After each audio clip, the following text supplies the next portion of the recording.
This is an EVGA RTX 2080 graphics card. This thing is incredibly expensive, but I have had nothing but problems with this thing.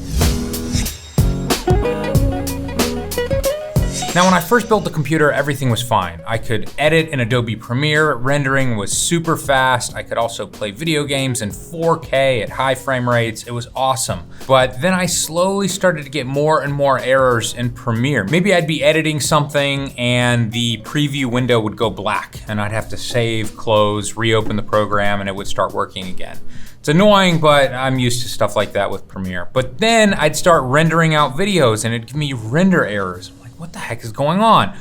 I'd start playing video games and maybe the video game would randomly crash. But over the course of a couple of months, things got worse and worse and worse to the point where I couldn't render anything in Premiere. And if I tried to play any video game, the game would play for almost exactly 15 seconds and then it would crash back to Windows. It wouldn't give me an error. It wouldn't crash back to the menu. It wouldn't freeze. It would just all of a sudden I would be back in Windows. It didn't matter what game I was playing. They all did the exact same thing. Now I was going crazy trying to figure out what the problem was because I thought it was some software issue. I thought maybe it was a software update or maybe some driver updated without me knowing and it kept making things worse and worse. But then when I started doing research online, I started reading a lot of people having issues with these new RTX chips and they were saying that they were having issues in video games and they were also having issues in Adobe Premiere. I ended up calling EVGA and with the guy on the phone, he got me to troubleshoot a few things, but he ended up saying, you know what, I think there's just something wrong with your graphics card. You should ship it back and we'll send you another one. So about 2 months ago, I shipped the original card back and EVGA sent me this one. I don't know if it's new or refurbished,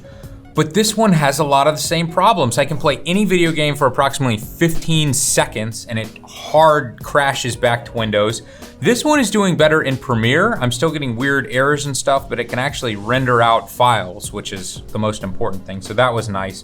But when I called EVGA about this chip, they told me that they ran tests on the one that I mailed back, the original one, and it failed the test. It actually did have hardware issues. And then when I went through troubleshooting issues again with the guys on the phone for this one, they're telling me that they think this one is broken as well. So I just wanted to quickly make this video and let any of you Adobe Premiere users out there know that if you're using these new RTX cards, if you're having weird glitches happen in Adobe Premiere, for once, it may not be Adobe Premiere issue. It may actually be your graphics card. If you're having issues, call the manufacturer of your card. They may send you a new one. I'm gonna ship this off today. I'm gonna get a third one. Hopefully this fixes my problems.